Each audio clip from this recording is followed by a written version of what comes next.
আল্লাহ তাআলা সূরা তওবার 111 নম্বর আয়াতে বলেছেন যে আল্লাহ তাআলা জান মালকে কিনে নিয়েছেন জান্নাতের বিনিময়ে। এটা আল্লাহর কথা। আপনি জানমাল দিবেন, বিক্রি করবেন, জান্নাতে যেতে পারবেন। জানমাল আল্লাহর পথে দিবেন না, আপনার কপালে জান্নাত হবে না। এটা আল্লাহর কথা, এটা মানুষের কথা না।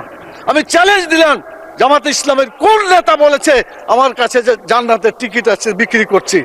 গণভোট আর যে সংসদের ভোট যেটা হলো, সেখানে দেখা যাচ্ছে আমরা একটা ভোটে শপথ নিলাম আর আরেকটা নিলাম না, তাহলে জনগণের ভোটের সাথে সত্যিকার ভালো আচরণ করা হলো না, জনগণের বিরুদ্ধে অবস্থান নেওয়া হলো। সেই জন্য মাননীয় সদস্য, আপনাকে আরো 2 মিনিট দেওয়া হলো, এই 2 মিনিটে কনক্লুড করুন। অন্তত 4 মিনিট দেন মাননীয় স্পিকার। আপনি তো 10 মিনিট পর্যন্ত বাড়াইছেন। আচ্ছা, 3 মিনিট বলেন মাননীয় সদস্য। এখন যদি একই অর্ডারে সংসদ সদস্য নির্বাচিত হলো, আবার গণভোটও হইল, সংসদ সদস্যের শপথ নিলাম, গণভোট নিলাম না, যদি গণভোট বাতিল হয়ে যায় তাহলে সংসদ সদস্য পদও বাতিল হওয়ার আশঙ্কা আছে বলে বর্তমান যারা আইনজ্ঞ তারা এটা পর্যালোচনা করছেন। শেষে আমও যাবে, ছাড়াও যাবে মাননীয় স্পিকার। অতএব গণভোটকে শপথ নিয়ে এটাকে কার্যকরী করতে হবে। আর এটা যদি না হয়, দ্বন্দ্ব যেখানে শুরু হয়েছে এই দ্বন্দ্বর সমাধান হবে বলে মনে হয় না। মাননীয় প্রধানমন্ত্রী বলেছেন অক্ষরে অক্ষরে এটা পালন করবেন, তাহলে শপথটা নিলে অসুবিধাটা কোথায় আমরা তো বুঝি না। এজন্য শপথ নিয়ে এটা সমাধান করতে হবে মাননীয় স্পিকার। এরপরে যে কথা বলতে চাই সেটা হলো টিকিট বিক্রির একটা কথা বলা হয়েছে। মাননীয় স্পিকার একটু প্লিজ। কোরআন মাজিদে একটি আয়াতকে কেন্দ্র করে এটা ভুল বোঝাবুঝি হচ্ছে। আল্লাহ তাআলা সূরা তওবার 111 নম্বর আয়াতে বলেছেন যে আল্লাহ তাআলা জান মালকে কিনে নিয়েছেন জান্নাতের বিনিময়ে। এটা আল্লাহর কথা। আপনি জানমাল দিবেন, বিক্রি করবেন, জান্নাতে যেতে পারবেন। জানমাল আল্লাহর পথে দিবেন না, আপনার কপালে জান্নাত হবে না। এটা আল্লাহর কথা, এটা মানুষের কথা না। আমি চ্যালেঞ্জ দিলাম, জামাত ইসলামের কোন নেতা বলেছে আমার কাছে যে জান্নাতের টিকিট আছে বিক্রি করছি? মাননীয় প্রধানমন্ত্রীকে জবাব দিতে হবে কেন তিনি এটা বলছেন। আমাদের ফখরুল ইসলাম সাহেব বলেছিলেন আমরা শরীয়তের আইন বিশ্বাস করি না, পরে অবশ্য আত্মসমর্পণ করে নির্বাচনের আগে বলেছেন শরীয়তের বিরুদ্ধে আমরা কোনো আইন আমরা পাশ করব না। তো ধন্যবাদ ওনাকে, অন্তত তওবা করে ফিরে এসেছেন। আমরা আল্লাহর আইন চাই, আপনারা আল্লাহর আইনের বিরোধিতা করবেন না বলেছেন। অতএব আসুন বাংলাদেশে মানুষের আইনের কবর রচনা করে কোরআনের আইন প্রতিষ্ঠা করি রব্বুল আলামিন। আল্লাহ তাআলা আমাদেরকে সে তৌফিক দান করুন। মাননীয় স্পিকার, কথা বলার সময় নাই।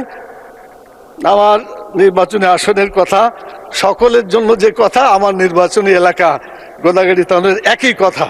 মাননীয় স্পিকার, আমি কথা শেষ করতে চাই এভাবে যে আমাদের দেশে বড় বড় আলেম আছে, তাদের ব্যাপারে এআইকে কেন্দ্র করে ওষুধ বিক্রি করার একটা অ্যাডভার্টাইজ দেখা যায়।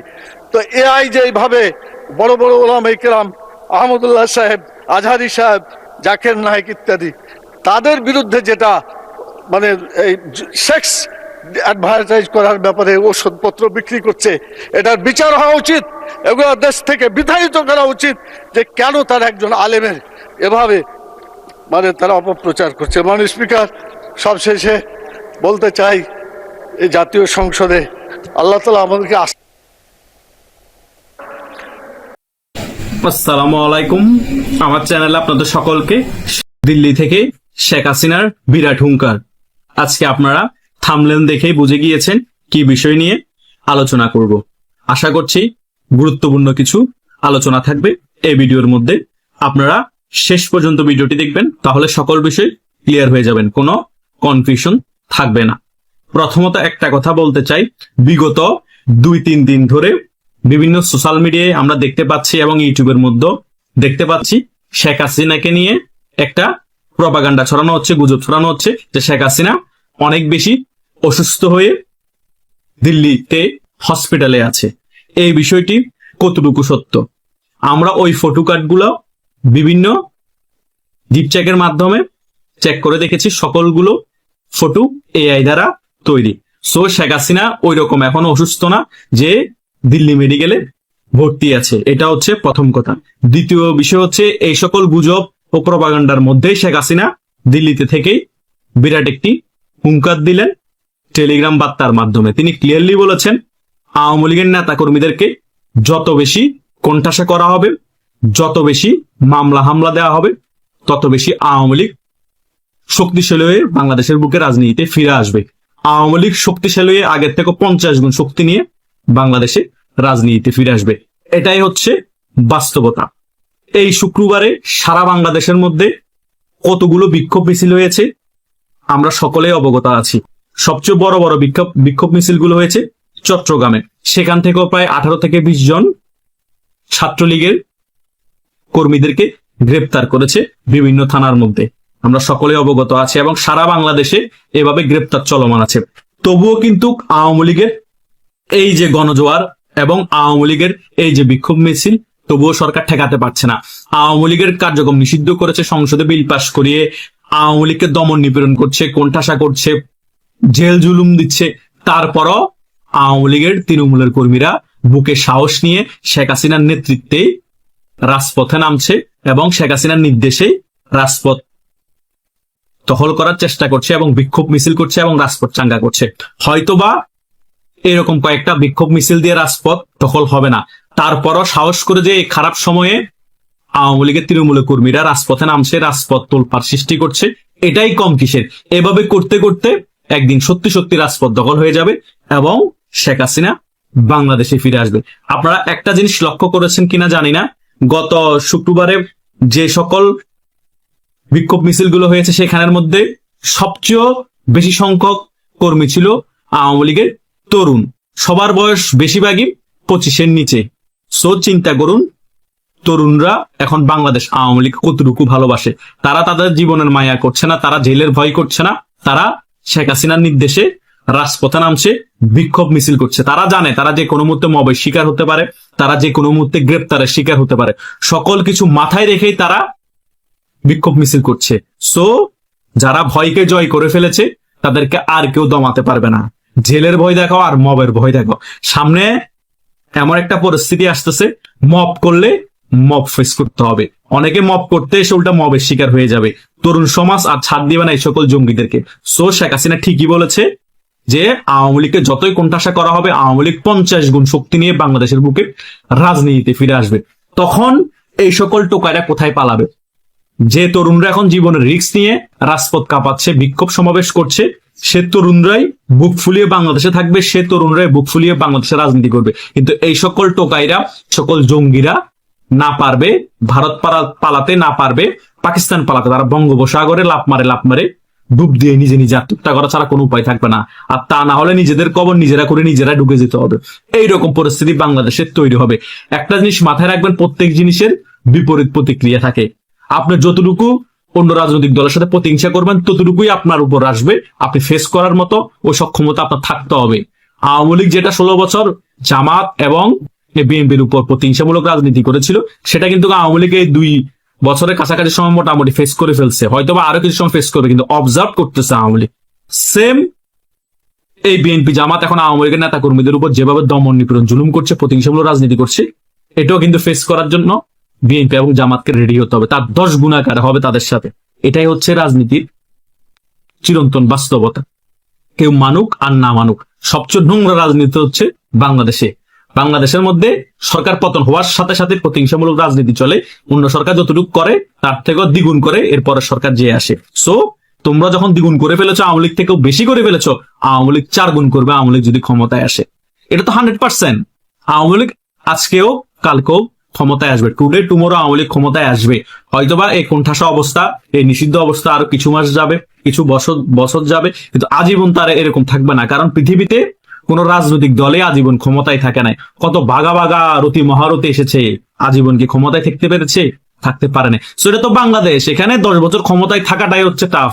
বড় বড় নেতাদেরকে সিস্টেমেটিক ভাবে মেরে ফেলা হয়েছে।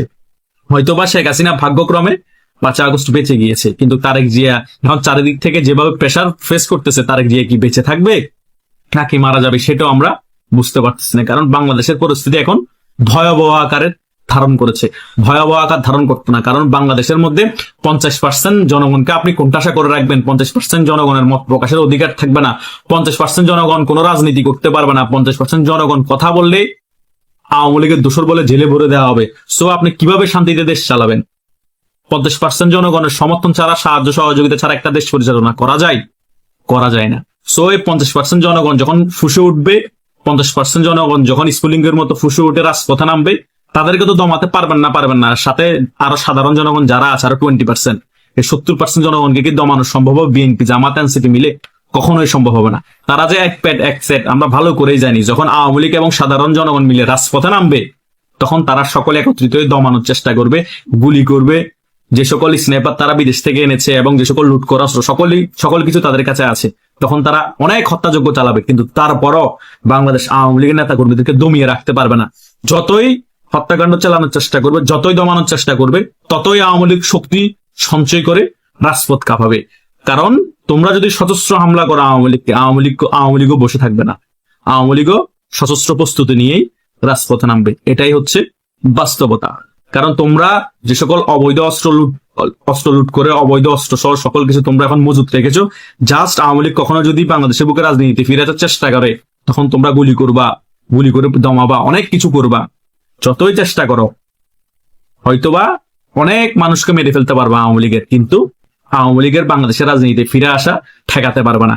আওয়ামী লীগ বাংলাদেশের বুকে রাজনীতিতে 50 গুণ শক্তি নিয়ে নেত্রীর কথা মতো ফিরে আসবে এবং আওয়ামী লীগ আবার ক্ষমতার চেয়ারও বসবে। আবার আওয়ামী লীগের শেখ হাসিনা যদি বেঁচে থাকে, শেখ হাসিনা আবার প্রধানমন্ত্রী, বা যদি শেখ হাসিনা ততদিনে মারা যায়, শেখ হাসিনার ছেলে সজীব ওয়াজেদ জয় বাংলাদেশের প্রধানমন্ত্রী হবে, না হলে শেখ হাসিনার মেয়ে সাইমা ওয়াজেদ পুতুল বাংলাদেশের প্রধানমন্ত্রী হবে। এটা ভবিষ্যতে এরকমই ঘটবে। যতই কিছু চেষ্টা করো, যতই অস্ত্র মজুত করো অবৈধ, যতই স্ন্যাপার মজুত করো, কোনো লাভ হবে না। পৃথিবীতে অনেক শক্তিশালী সরকারও কিন্তু এই জনরোষে পতন হয়েছে। সো তোমরা কোন হুনুরে? শেখ হাসিনার মতো শক্তিশালী সরকারেরও পতন হয়েছে আমাদের চোখের সামনে। সো তোমরা কিছুই না, সামনে ভয়াবহ পরিণতির জন্য অপেক্ষা করো, হয়তো টুডে, না হয় টুমরো। আশা করছি সকল বিষয় আপনারা এই আলোচনায় মোটামুটি বুঝতে পেরেছেন। তবুও যদি কোনো কনফিউশন থাকে, ভিডিওর কমেন্ট বক্সে কমেন্ট করতে পারে। ধন্যবাদ সকল।